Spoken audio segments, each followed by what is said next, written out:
विपक्षी पार्टी थी, कितना वोट मिला था? पिछले बार विपक्षी पार्टी को 2 वोट मिला था मेरे पिछली खिलाफ। बार 2 वोट मिला था। जी। आपको 7 वोट ज़्यादा मिले इसलिए क्योंकि आप एक राजनीतिक परिवार से थे, सही है गलत? आपका सपना नेता बनना था कि नहीं? ब्लॉक प्रमुखी में वो कौन कौन सा काम आता है जो अपने क्षेत्र में करवा सकते हैं? एक सवाल है, अटपटा लग सकता है। जी। रोड पे ज़्यादा कमाई है इसलिए ज़्यादातर नेता लोग रोड पे काम करवाना पसंद करते हैं, क्योंकि कई जगह सड़कें बनती हैं 15-20 दिन 1 महीने बाद उखड़ने लगती हैं। रोड की गुणवत्ता पे आप कितना ध्यान देते हैं? औराई विधानसभा में कमल खिलेगा या फिर साइकिल दौड़ेगी?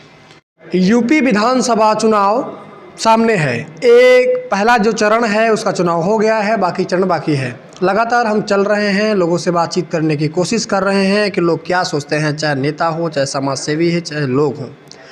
निष्पक्ष उनका विचार क्या है, क्या सोचते हैं, पार्टी के प्रति जिस दल में है क्या अवधारणा है, जो विपक्षी पार्टी है उसके प्रति क्या अवधारणा है, वर्तमान में जो सरकार है उनके प्रति जिनकी नीतियां हैं वो स्पष्ट हैं कि नहीं हैं, सब कुछ बेबाकी के साथ हम पूछते हैं और जवाब लेने की कोशिश करते हैं और उम्मीद करते हैं कि जो आपका सवाल है वही पूछा जाए, आपका टाइम ज़ाया ना किया जाए। इस वक्त मैं भदोही जनपद के औराई विधानसभा में मौजूद हूँ और हमारे साथ आज खास बातचीत करने के लिए औराई के ब्लॉक प्रमुख ब्रिजमोहन मिश्रा जी हैं, विकास जी हैं। इनसे बातचीत करेंगे और पूछेंगे वो सारे सवाल जो आप जानना चाहते हैं। औराई के विकास में क्या कर रहे हैं, क्या करना चाहते हैं, अब तक क्या किए हैं, वो सारे सवाल पूछेंगे। और भदोही की राजनीति में, भदोही की विधानसभा चुनाव में आखिर क्या कुछ होगा और इनकी कितनी बड़ी भूमिका होगी, क्योंकि माननीय रंगनाथ मिश्रा जी मंत्री जी अब बीएसपी से बीजेपी में चले आए हैं और उनके बेटे हैं, तो कहीं न कहीं राजनीतिक घराना और राजनीतिक पार्टी में जुड़ाव होना, क्या कुछ होगा, सभी सवालों का जवाब हम लेंगे। सबसे पहले तो द रियल हिंदुस्तान पे आपका बहुत बहुत स्वागत है। धन्यवाद धन्यवाद। पहला सवाल आपसे यही, आप लगातार दूसरी बार ब्लॉक प्रमुख बन गए। जी। पहली बार जब ब्लॉक प्रमुख बने थे, क्या जब आप चुनाव लड़े थे तो क्या राजनीतिक प्रयोग था कि संयोग था, क्या कुछ था? जी, पूरा एक सहयोग था उस समय और कभी भी इच्छा नहीं थी कि मैं प्रमुखी का चुनाव लड़ूंगा। जिस दिन पर्चा भरने की आखिरी दिन था उस दिन मैंने पर्चा भरा और पर्चा मैंने अपने कार्यकर्ताओं, पिताजी को कई कार्यकर्ताओं का फ़ोन आया जिस पे उन्होंने कहा कि लोगों ने कहा कि अगर आप नहीं लड़ेंगे तो ये क्या नाम है, औराई ब्लॉक जो है वो गलत हाथों में चला जाएगा। तो इसकी वजह से मुझको पिताजी ने कहा कि आखिरी दिन है, आप भरिए, क्योंकि कई लोगों के ऊपर कहा गया था लड़ने के लिए लेकिन लड़े नहीं वो लोग। विपक्षी पार्टी थी, कितना वोट मिला था? पिछले बार विपक्षी पार्टी को 2 वोट मिला था मेरे पिछली खिलाफ। बार 2 वोट मिला था। जी। आपको 7 वोट ज़्यादा मिले इसलिए क्योंकि आप एक राजनीतिक परिवार से थे, सही है गलत? नहीं नहीं, देखिए राजनीतिक परिवार से बिल्कुल हूँ मैं, इसको मैं कह नहीं सकता, झुठला नहीं सकता, ये तो सब जान रहे हैं। लेकिन उस समय जनता की मांग थी और मेरे सारे जितने सदस्य थे उनकी डिमांड थी कि आप लड़े और वो भी चाहते थे कि ब्लॉक औराई में विकास की गंगा बहे जो अभी बह रही है। मैं राजनीतिक परिवार की बात इसलिए बार बार करता हूं क्योंकि जब भदोही और पूर्वांचल की राजनीति की बात होती है तो मिश्रा जी का घराना पहले नंबर पे आ जाता है, क्योंकि लगातार 2 सरकारों में मंत्री रहना, आधा दर्जन लगभग मंत्रालय को संभालना और पूर्वांचल की राजनीति में एक सीधा हस्तक्षेप, अपनी उपस्थिति दर्ज करवाना, ये चीज़ होता है। मुद्दे पे आते हैं। औराई से अब लगातार आप औराई ब्लॉक से दूसरी बार ब्लॉक प्रमुख बन गए, दूसरी बार निर्विरोध हो गए, कोई सामने आया ही नहीं। अब इसका कारण क्या हो सकता है? आपने विकास ज़्यादा कर दिया था लोगों के अपेक्षा के हिसाब से, या फिर वही चीज़ जो मैं कहना चाह रहा हूँ कि राजनीतिक परिवार आपका है जो है उसके कोई दबाव से? नहीं, देखिए पहले तो मैं एक चीज़ स्पष्ट कर देना चाहता हूँ कि हमारा परिवार कभी भी कहीं कोई दबाव नहीं बनाता जी। ना ही हम लोग माफिया हैं, ना ही हम लोग सिर्फ एक राजनीतिक पार्टी से जुड़े हुए हैं, एक राजनेता हैं और जनता से जुड़े हुए हैं जी। और जनता की जैसी मांग रहती है, जैसे कार्यकर्ता, जो क्षेत्र के लोग जिनका जैसा डिमांड रहता है, हम लोग उस हिसाब से काम करते हैं। और इस बार दूसरा सवाल आपका ये था कि किस वजह से नहीं कोई खड़ा हो पाया। भाई पिछले 5 वर्ष में जो मैंने कार्य किया था उसको देखते हुए हमारे बीडीसी जितने भी बीडीसी जीते, जिस दिन वो जीते उसी दिन वो आ करके मेरे ऑफिस में आ करके मुझे अपना समर्थन उसी दिन दे दिए थे। तो इसीलिए मुझे लगता है कि विरोधी कभी उसके आगे खड़ा ही नहीं हो पाया। जब पूरा एक कुनबा पूरे बीडीसी हमारे साथ एक साथ कंधे से कंधा मिला के चलने लगे तो उसको कोई मिला ही नहीं, तो वो पर्चा ही नहीं भरा। एक सवाल जो मुझे बहुत पहले पूछ लेना चाहिए था, क्या विकास जी वास्तव में राजनीति करना चाहते थे? क्योंकि जब आप कह सकें जब युवा थे, क्योंकि एक सोच होता है कि हम ये बनना चाहते हैं वो बनना चाहते हैं, हर व्यक्ति का युवा का एक सपना होता है। क्या वास्तव में आप राजनीति करना चाहते थे या फिर पिताजी का दबाव बना कि नहीं आपको राजनीति करना है? ये बताइए थोड़ा। नहीं, फिर मैं आपको ये बता दूं कि मैं राजनीति करना चाहता हूं कि नहीं करना चाहता हूं ये जनता डिसाइड करेगी। और मैं खुद अपना नहीं, मैं हर उस नेता के लिए कहता हूं कि जो चुनाव लड़ रहा है अगर जनता उसको नकार दी तो मतलब वो सही नहीं था। आपका सपना नेता बनना था कि नहीं? नहीं, बिल्कुल था भाई। मैंने बचपन से देखा कि जब हम लोग छोटे छोटे थे तो हमारे यहाँ मुख्यमंत्री रहते कल्याण सिंह जी आए थे और बड़े बड़े नेताओं को, अटल जी को मैंने देखा। उनको देखते हुए मैं बड़ा हुआ और उनकी जो छाप थी उसको देखते हुए आज भी मैं उनको एक प्रेरणा स्रोत मानता हूँ और आज भी मैं उनके पद चिन्हों पर चल रहा हूँ। जो बड़े बड़े नेताओं से जो मैं बहुत छोटे में मिला था, राजनाथ सिंह जी से मिला था, तो उनका व्यक्तित्व देखते हुए मैं पहले से प्रभावित था, इसलिए मेरा भी मन था आने का और क्योंकि परिवार से हैं तो इसलिए आए। पिताजी आपके काफ़ी समय से राजनीति कर रहे हैं, काफ़ी समय हो गया कहते हैं। जब उनका मैंने इंटरव्यू लिया था तो छात्र जीवन से राजनीति, एक संघर्षपूर्ण राजनीति, जब भाजपा यहाँ पे नहीं थी, कह सके शून्य थी, तब से राजनीति कर रहे हैं जी। अब भाजपा एक विराट वृक्ष बन चुका है। बीच में 17 सालों तक बीएसपी में रहे, इसके बाद फिर से बीजेपी में आए, ये सब सारी घटनाक्रम एक कह सकें कि समृद्ध राजनीतिक घराना आपका है। दो बार आप जो है कि दूसरी बार ब्लॉक प्रमुख भी बन गए। औराई के विकास के लिए विकास जी ने कौन कौन सा काम कर दिया है कि लोग विकास जी को याद कर रहे हैं? देखिए, जिस रोड से आप मुड़े होंगे यहाँ आने के लिए, आपने चौराहे से लेकर यहाँ तक में ही 3 बोर्ड लगा हुआ है और जब आप बोर्ड देखेंगे चारों तरफ तो उससे पता चल जाएगा कि विकास मिश्रा ने ब्लॉक प्रमुख रहते हुए काम किया है कि नहीं किया है, ये पूरी क्षेत्र की जनता जान रही है। और उन शिलापटों को देख के भी समझ में आ जाएगा कि कहाँ कहाँ काम हुआ है कि नहीं हुआ है। मैं तो जब भी कोई उद्घाटन किया तो सबको पूरे ग्राम समाज को ले करके आया और सबके साथ उद्घाटन किया ताकि सब जान जाए कि ब्लॉक का पैसा धरातल पे इस्तेमाल हो रहा है, गांव-गांव इस्तेमाल हो रहा है, विकास की धारा बह रही है। विकास की धारा बह रही है। ब्लॉक प्रमुखी में वो कौन कौन सा काम आता है जो अपने क्षेत्र में करवा सकते हैं? देखिए, अभी आप मेरा औराई ब्लॉक जो है मुझे लगता है पूर्वांचल का बहुत बड़ा ब्लॉक है। आप झुंवा से स्टार्ट करेंगे तो कटेबना तक जाइए और कटेबना से चालू करिए आप रामपुर घाट से द्वारकापुर तक, लगभग एक विधानसभा कवर करता है हमारा ब्लॉक। और आप चालू करिए निजामपुर से लेकर के, मैं कितने गांव गिनवाऊँ, निजामपुर से लेकर के कटेबना तक हर जगह रोड, नाली, खड़ंजा, लाइट का भी, सौर ऊर्जा का भी व्यवस्था किया गया। हालांकि चूँकि सौर ऊर्जा का व्यवस्था प्रधान के माध्यम से भी चल रहा था, इसलिए हम लोगों ने ज़्यादा फोकस ये किया कि पहले रोडों को मरम्मत से और ऐसी व्यवस्था बना दी जाए कि लोगों को बहुत आसानी हो सड़क से जुड़ने के लिए, और जहाँ जिस गाँव में सड़क है उसी का विकास है। एक सवाल है, अटपटा लग सकता है जी।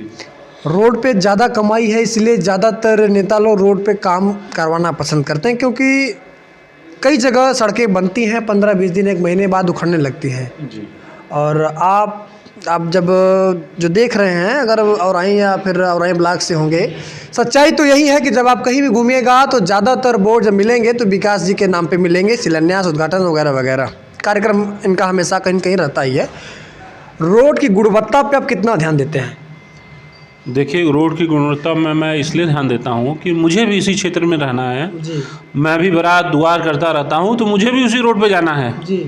तो अगर वो रोड सही नहीं रहेगी, जिस दिन मैं उस रोड से जाऊँगा वो गाँव वाले मुझको रोक के पूछेंगे ना कि आप ये रोड कैसे बनाए, तो इसलिए मैं 100% नियम ये रखता हूँ कि रोड ऐसी बने कि 5 साल जो उसका मानक है 5 साल से ज़्यादा चले। और जिस दिन राजनेता ये जान जाए कि वो पैसा जो रोड पे लग रहा है वो मेरा पैसा है, अपना ही पैसा है, वो हमारा ही टैक्स का पैसा जा रहा है। वो जिस दिन वो राजनेता जान जाएंगे उस दिन जो आपने कहा कि लोग कमाई वाला सिस्टम जो करते हैं वो उसी दिन बंद हो जाएगा। उसी दिन बंद हो जाएगा। विकास जी, एक सवाल, आप यूथ हैं, युवा राजनीति, युवा चेहरा, क्षेत्र में एक पहचान, नाम, शोहरत, क्या आपका खेल के प्रति रुचि था पहले से या अभी है?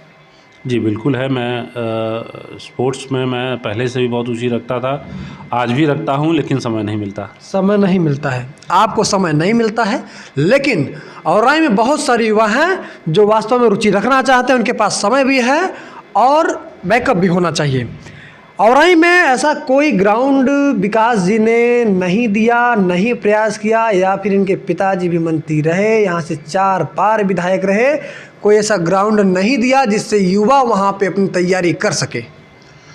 देखिए, आज पिताजी को हमारे पिताजी 2012 तक विधायक थे, और मैं आपको ये बता दूं कि जितने भी लोग दर्शक आपके सुन रहे होंगे, जिस समय वो यहाँ विधायक थे उस समय आज आपको खेल मैदान की ज़रूरत दिखाई दे रही है, क्योंकि आपके पास शिक्षा से आप मजबूत हैं। लेकिन जिस ज़माने में वो विधायक थे यहाँ पे, उस ज़माने में एक डिग्री कॉलेज हुआ करता था, वो भी ज्ञानपुर हुआ करता था, एक GIC हुआ करता था। तो पहले आप शिक्षा को मजबूत करिए, तब फिर खेल कूद पे आएंगे ना। पहले जब जो आदमी खेलेगा ही, पढ़ेगा नहीं, तो पहले खेल ज़रूरी है कि शिक्षा ज़रूरी है, पहले आप बता दें। पहले मुझे लगता है शिक्षा ज़रूरी है। तो जब वो मंत्री थे यहाँ पे 3600 GIC कॉलेज दिया, औराई में महिला डिग्री कॉलेज दिया, और उसी पीरियड में लाइट बत्ती नहीं आती थी। जब वो मंत्री थे तो 24 घंटा बिजली दिए। उसके बाद जब दोबारा मंत्री हुए तो यही बबनौटी में आप देखेंगे कि पावर हाउस का निर्माण के लिए दिया गया था, वो अभी तक हो नहीं पाया। स्वास्थ्य नहीं था हमारे ज़िले में, स्वास्थ्य के लिए 100 बेड का हॉस्पिटल दिया गया, वो भी भ्रष्टाचार की भेंट चढ़ गया। आज से 10 साल तक उसमें जांच हो रही है। तो रही बात खेल मैदान की, तो बिल्कुल बहुत ज़रूरी है। आज हमारे युवाओं को खेल मैदान की बहुत ज़रूरी है, लेकिन आज मेरे पास वो ताकत नहीं है, मैं उस सत्ता में नहीं हूँ जिससे मैं आगे जो हम लोग के लखनऊ स्थित जो नेता हैं उनसे मैं बात कर सकूँ। और बिल्कुल मैं आपकी बात कहना चाहूँगा कि आगे अगर कुछ मौका मिलेगा तो पहले खेल पे विशेष ध्यान दिया जाएगा। देखिए, ये सवाल इसलिए जायज़ था क्योंकि मैं एक युवा हूँ और उस पीड़ा को मैं भी समझ सकता हूँ। जब हम युवाओं के बीच में जाते हैं तो प्रश्न आ जाता है कि हमारे पास ऐसे कोई मैदान नहीं है कि हम तैयारी कर सकें, चाहे आर्मी की हो, स्पोर्ट्स की हो, चाहे जैसे भी हो। क्योंकि ज़रूरी नहीं है कि जो आदमी तैयारी कर रहा है स्पोर्ट्स में ही चला जाए या फिर आर्मी में चला जाए। एक फ़िटनेस के लिए भी एक ग्राउंड होना चाहिए घूमने फिरने के लिए।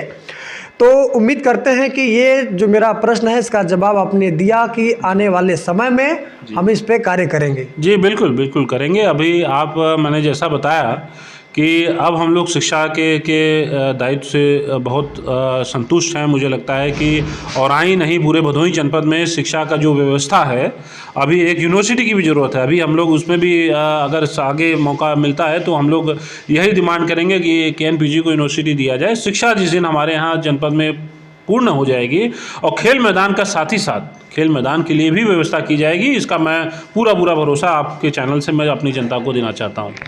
चलिए, खेल की स्पोर्ट ग्राउंड की बात अलग है।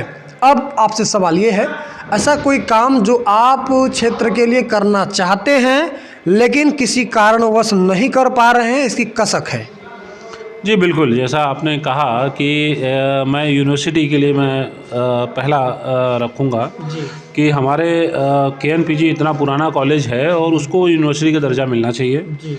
और समय का भी मांग यही है कि हम भदोही बहुत छोटा जनपद है और हम लोग शिक्षा जगत से जुड़े भी हुए हैं। और दूसरा जो मैं ये चाहूँगा कि जो पिताजी के ज़माने में जितने भी स्कूल दिए गए उसमें शिक्षकों की भर्ती हो जाए, शिक्षकों की भर्ती पूरी हो जाए। तो मुझे लगता है अभी सरकार ने चालू किया है, लेकिन अभी भी कुछ कसक है जो मुझे लगता है कि आने वाले समय में उसको पूरा हो जाएगा। ये बहुत ज़रूरी निर्णय जो पिताजी ने लिया। और दूसरा एक पावर हाउस, जिस दिन हमारे यहाँ बबनौटी का पावर हाउस स्टार्ट हो जाएगा तो बिजली की जो छोटी मोटी किल्लत जो गांव में आ रही है वो भी ख़त्म हो जाएगी। एक अहम सवाल, क्योंकि अधिकतर ये पत्रकार ये पूछता ही नहीं है, आज भारत में या फिर प्रदेश में, ज़िले में, ब्लॉक में ऐसे बहुत से परिवार हैं या फिर ऐसा बहुत सारा तबका है जो कि कह सके कि गरीबी रेखा से नीचे जीवन यापन कर रहा है। और आज के डेट में जिस तरह से विद्यालयों का, शिक्षा का जिस तरह से बाजारीकरण हो गया है, उनका व्यापारीकरण हो गया है, उसमें कहीं न कहीं सरकारी स्कूलों का उपेक्षा हो रहा है। वहाँ पे शिक्षक ना तो टाइम से जाना चाहते हैं, ना तो जाते हैं, ना उस पर कोई केयर करना चाहता है, ना उस पर कोई बात ही करना चाहता है। उन लोगों को क्या हम आपके माध्यम से या फिर चैनल के माध्यम से, अपने बातों के माध्यम से क्या विश्वास दिलाएं कि यहाँ का क्षेत्रीय प्रतिनिधित्व, यहाँ के जो बीसी अधिकारी होंगे, चाहे जो भी शिक्षक पूरा कमेटी होगा, उनसे बातचीत करेगा कि शिक्षा व्यवस्था जो निचला तबका है उसे सही से सर्व शिक्षा अभियान के तहत स्कूल विद्यालय का अच्छे से खोले जाएँ और अच्छा व्यवस्था हो जाए। थोड़ा सा आश्वस्त करिए। जी बिल्कुल, आपने सही कहा, लेकिन जो सवाल आप ये मुझसे पूछ रहे हैं वो शिक्षकों से पूछेंगे तो वो बता देंगे आपको कि ये 4 साल में उन्होंने कितनी ड्यूटी किया और उससे पहले कितनी खर्चे थे। अभी जब से पिछली सरकार, अभी जो सरकार चल रही है, उसमें उन्होंने बेसिक शिक्षा को मेनली बहुत मजबूत करने की कोशिश किया। चूँकि मैं भी शिक्षा जगत से जुड़ा हूँ, हमारे भी कॉलेज हैं, तो मुझको खुद महसूस होता है कि आज औराई काशीराज में आप एडमिशन देखिए 3600 के ऊपर है, 3600-3800 एडमिशन है। आप जितने भी गवर्नमेंट इंस्टीट्यूशन देखेंगे तो उसमें एडमिशनों की संख्या बढ़ी है, और जब वो एडमिशनों की संख्या इसीलिए बढ़ी है कि पेरेंट्स संतुष्ट हैं। जब बच्चे के माता पिता संतुष्ट होंगे तभी उस कॉलेज में एडमिशन रखेंगे।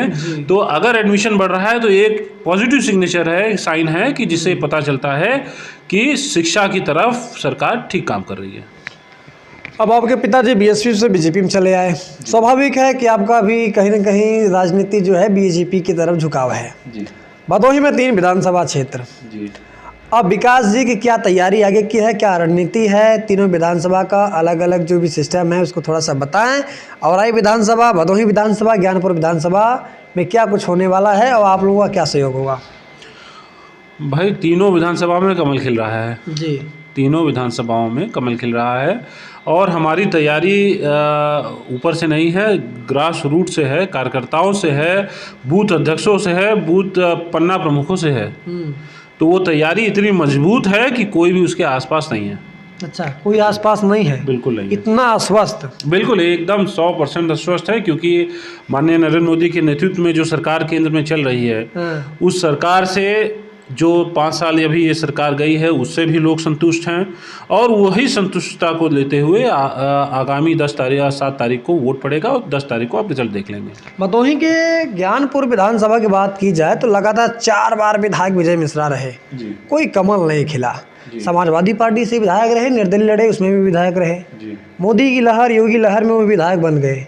क्या लगता है इस बार सत्ता विरोधी लहर भी है, और ज्ञानपुर में अगर वो चुनाव लड़ गए, निर्दलीय भी लड़ गए, तो क्या कमल खिल पाएगा? देखिए, ज्ञानपुर की जनता बहुत अच्छी तरह जान रही है कि उनको किनको वोट करना है, कैसे वोट करना है। और रही बात जिनकी आपने नाम लिया, वो खुद ही कानून के शिकंजे में हैं, और कानून उनके ऊपर अच्छी तरह निगाह किया हुआ है, और जो उन्होंने कृत किया है उनकी सज़ा उनको मिलेगी। बीजेपी पार्टी आप लोगों ने ज्वाइन कर लिया, कोई 2 कारण बता दीजिए कि आपको बीजेपी पसंद आ गई।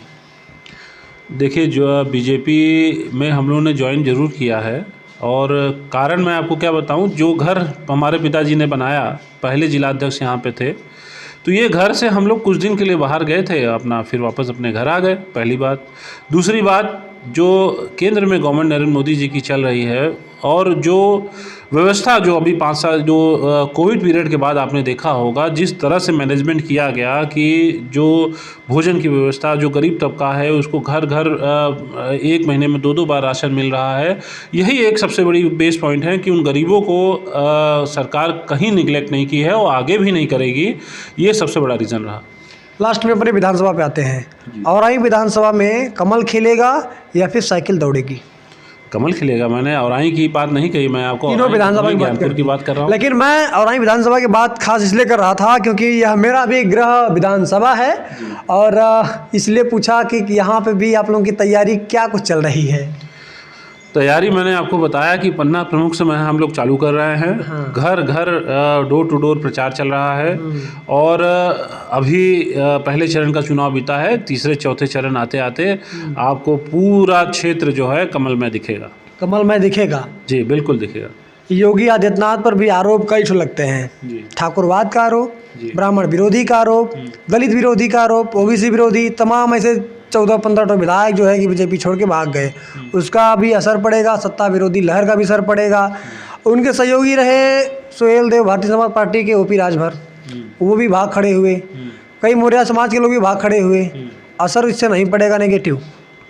देखिए, जो लोग भाग गए हैं उनकी निष्ठा उस कुर्सी से थी, पार्टी से कभी नहीं रही, ना कभी जनता से रही। उनकी निष्ठा हमेशा कुछ कुर्सी से रही, चाहे जहाँ रहें कुर्सी चाहिए उनको।